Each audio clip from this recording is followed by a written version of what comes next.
పరిశుద్ధ గ్రంథము నుండి ప్రసంగి 5:10. ద్రవ్యమును ఆపేక్షించువాడు ద్రవ్యము చేత తృప్తి నొందడు, ధన సమృద్ధిని ఆపేక్షించువాడు దాని చేత తృప్తి నొందడు, ఇదియు వ్యర్థమే. ప్రియా దేవుని బిడ్డలారా, జ్ఞాని అయినటువంటి సొలొమోను మహారాజు ఈ విషయాలు మనకు తెలియపరుస్తూ ఉన్నాడు.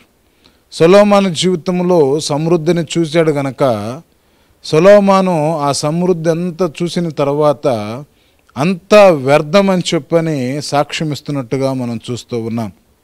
ఈ వాక్యములో చదవబడినటువంటి ఈ భాగంలో ద్రవ్యమును ఆపేక్షించువాడు అనగా వెండి బంగారములు ఆపేక్షించువాడు, అలాగే ధన సమృద్ధిని ఆపేక్షించువాడు అనగా ఆర్థికమైనటువంటి ఆ యొక్క డబ్బుని ఆశించువాడు దాని చేత అనగా ద్రవ్యము చేత బంగారము చేత తృప్తి పొందడు అని చెప్పని వాక్యం సెలవిస్తూ ఉంది. ఇదియు వ్యర్థమే అంటా ఉంది. కారణం ఏమిటి అంటే, ఈ వ్యర్థము అని అంటే ఆ మాట ఎందుకు జ్ఞాని అయిన సొలొమోను మహారాజు ఆ మాట మాట్లాడాడంటే, నువ్వు ధనము సంపాదించుకున్నా, నువ్వు ద్రవ్యము సంపాదించుకున్నా అది ఇక్కడే విడిచిపెట్టాలి గనక, అవి నీ వెంట రావు గనక, దేవుని రాజ్యములోనికి అవి ప్రవేశించవు గనక వ్యర్థము అని చెప్పని తెలియపరుస్తూ ఉన్నాడు. చూడండి, చాలామంది కూడా మరి పరిచర్య చేయాలని ఆశ ఉంటుంది. వారు పరిచర్య చేయాలి అని ఆశ ఉన్నప్పటికీ వారి దగ్గర ధనము లేదనుకోండి, నాకు డబ్బులు ఇస్తేనే పరిచర్య చేస్తానంటాడు, నాకు దేవుడు సహాయం చేస్తేనే పరిచర్య చేస్తాను, నాకు డబ్బులు వస్తేనే పరిచర్య చేస్తానంటారు. కానీ మరి దేవుని పరిచర్య చేయటానికి ధనముతో సంబంధము లేదు అనేటువంటి విషయాన్ని వారు గమనించలేకపోతూ ఉన్నారు. ప్రియా దేవుని బిడ్డలారా, దేవుని పని చేయాలి అంటే కేవలము డబ్బుంటేనే దేవుని పని చేయగలుగుతామంటే అది తప్పు అని నేను మీకు జ్ఞాపకం చేస్తూ ఉన్నాను.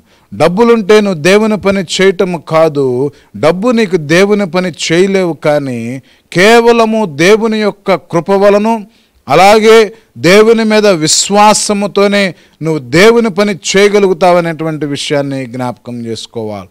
మరి చాలామంది కూడా దేవుని సన్నిధికి రండి అని చెప్పని పిలిచినప్పుడు, పాస్టర్ గారు మాకు ట్రాన్స్పోర్ట్ ఏర్పాటు చేస్తున్నారా, లేకపోతే మాకు అక్కడ భోజనాలు ఏర్పాటు చేస్తున్నారా, లేకపోతే అక్కడికి వస్తే మాకు ఏ ఫెసిలిటీస్ ఏర్పాటు చేస్తారని చెప్పని అడుగుతూ ఉంటారు.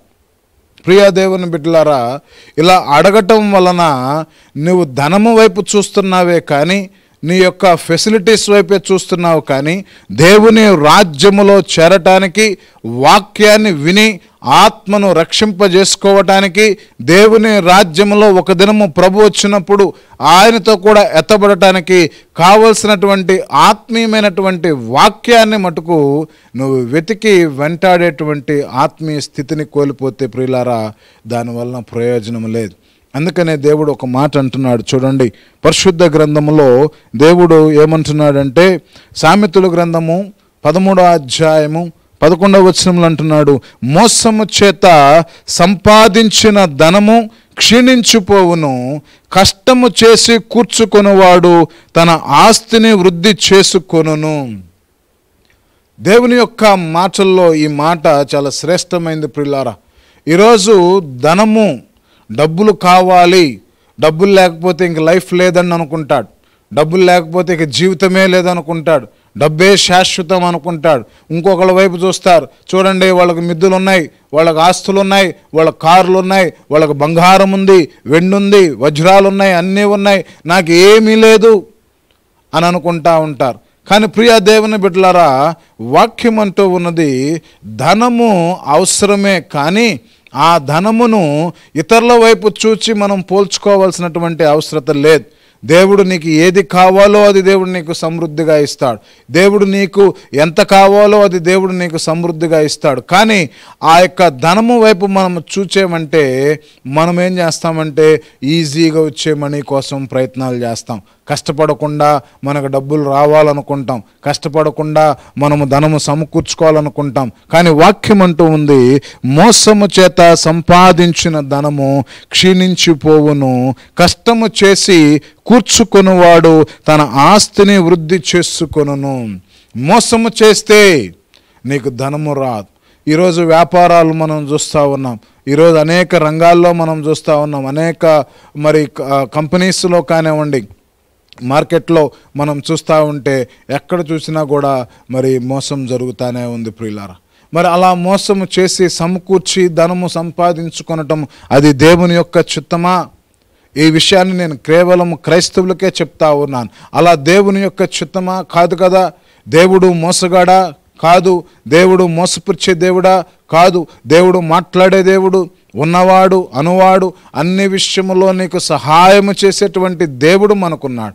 అలాంటి దేవుడిని మనం కలిగి ఉండి, నిజరక్షకుని కలిగి ఉండి, మన కొరకు తను తాను కల్వరి శిలువలో అప్పగించబడినటువంటి ఆ దేవుణ్ణి మనం కలిగి ఉండి, మనము మోసకరమైనటువంటి ఆలోచనలు మన హృదయంలో రాకూడదు. ఈరోజు దేవుని సన్నిధికి నువ్వు వెళ్ళాలనుకుంటావు, ప్రార్థనకు వెళ్ళాలనుకుంటావు, కానీ నీకు అడ్డుగా ఉన్నదేంటో తెలుసా?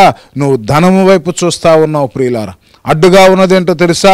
డబ్బు వైపు నువ్వు చూస్తూ ఉన్నావు. ఒక ప్రాంతానికి నేను వెళ్ళాలంటే ఎంత ఖర్చు అవుతుంది? అక్కడికి వెళ్ళి నేను సువార్త ప్రకటించటం వలన నాకేమి లాభము? నాకేమైనా డబ్బులు వస్తాయా? దారి ఖర్చులు వస్తాయా?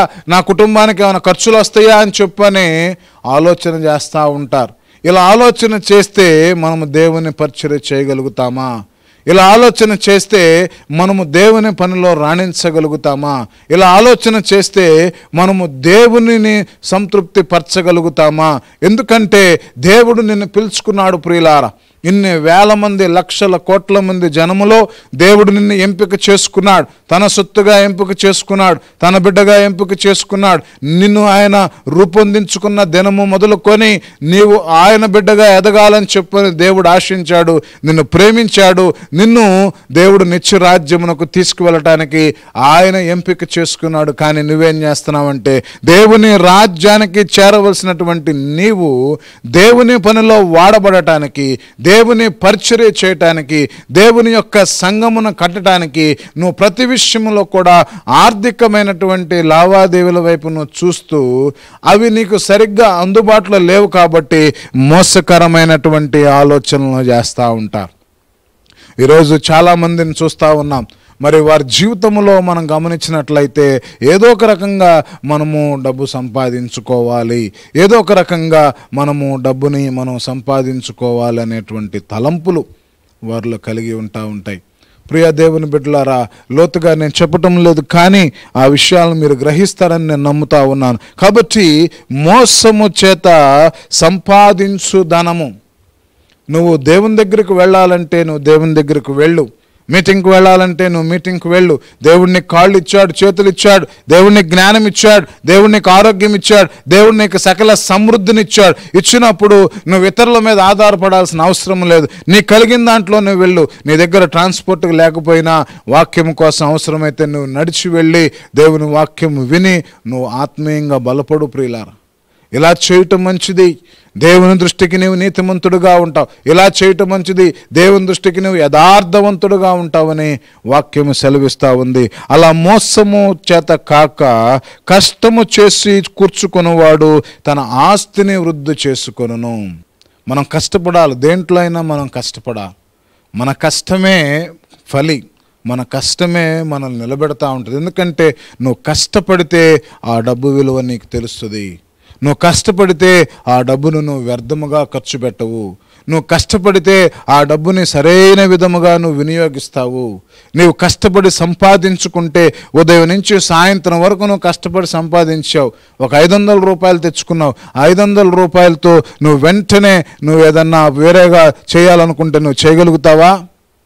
ఆ డబ్బులు నువ్వు ఏదైనా సినిమాకు వెళ్ళాలని, లేకపోతే ఇంకొక చోటకు వెళ్ళాలని నువ్వు పాడు చేసుకోగలుగుతావా? ఎందుకంటే నీకు తెలుసు, ఆ బాధ నీకు తెలుసు, ఎంత కష్టపడ్డావు.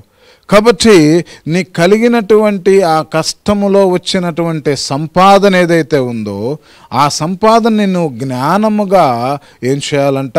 మొదటగా నువ్వు దేవుని సన్నిధిలో, ప్రభువా నువ్వు నాకు జ్ఞానము దయచేయి, నేను కష్టపడి సంపాదించినటువంటి కష్టార్జితాన్ని నేను జాగ్రత్తగా సమకూర్చుకొని ఆస్తిని వృద్ధి చేసుకొనులాగున, నేను నా కుటుంబాన్ని పోషించుకొనులాగున, నాకు ఇచ్చినటువంటి భార్యా బిడ్డలకి పోషణకర్తగా ఉండులాగున, నా బిడ్డల్ని మంచి చదువులు చదివించుకునే విధముగా, నా బిడ్డలకి మంచి ఉద్యోగములు వచ్చే విధముగా, నా బిడ్డలకి వారు స్థిరముగా ఈ లోకములో ఉన్నంత వరకు వారికి ఒక నివాసము నేను ఏర్పాటు చేసే విధముగా ఆ యొక్క కష్టాన్ని నీవు నాయన జాగ్రత్తగా నేను ఖర్చు పెట్టడానికి కావలసినటువంటి జ్ఞానాన్ని దయచేయని ప్రార్థన చేయాలి. రెండవది, నీకొచ్చినటువంటి కష్టములో నువ్వేం చేయాలి ప్రియులరా? నీకొచ్చినటువంటి కష్టములో నువ్వు దేవునికి కానుకలు అనగా దశమ భాగము నువ్వు తీసి దేవుని కొరకు నువ్వు వినియోగించాలి. ఈరోజు నేను ప్రతి విషయంలో కూడా దశమ భాగము తీసి పక్కన ఉంచుతున్నాను. ప్రతి విషయంలో కూడా దశమ భాగము తీసి దేవుని పనికి వినియోగిస్తూ ఉన్నాం. కారణం ఏంటో తెలుసా? అది దేవుని యొక్క వాక్యము, అది చెయ్యాలి. ఎవరైనా సరే, ఎవరైతే దేవుని యొక్క వాక్యానుసారముగా నడుచుకుంటారో వారి పట్ల అత్యధికమైనటువంటి దీవెనలు ఉంటాయని వాక్యం సెలవిస్తా ఉంది. నేను ఎందుకు ఈ అంశాన్ని మీ మధ్య మాట్లాడుతూ ఉన్నాను అంటే, చాలామంది కూడా ఆర్థిక పరముగా ఇబ్బందులు పడతా వారి యొక్క భక్తిని పాడు చేసుకుంటా ఉన్నారు. ఆర్థిక పరముగా లాభాల కోసం ఆశిస్తూ వారి యొక్క భక్తిని పాడు చేసుకుంటా ఉన్నారు. ఇదిగో ఇక్కడికి వెళ్ళాను, ఈ సంఘంలో నాకే బెనిఫిట్ లేదు. ఎక్కడికి వెళ్ళాను, ఈ సంఘంలో నాకు బెనిఫిట్స్ ఉన్నాయి, ఈ సంఘంలో నాకు అన్నీ వస్తూ ఉన్నాయి. ఏం చూస్తున్నావు? దేవుని చూస్తున్నావా? సంఘంలో వచ్చే బెనిఫిట్స్ చూస్తున్నావా?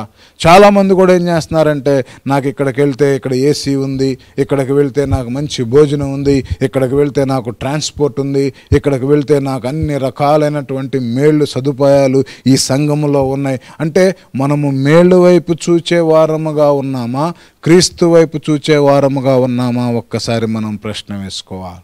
ప్రియా దేవుని బిడ్డలారా, నీవు దేవుని చేత రూపొందించబడిన వాడవి, అరచేతుల మీద చెక్కబడినటువంటి వాడవి. దేవుడు నిన్ను బహుగా ప్రేమిస్తూ ఉన్నాడు.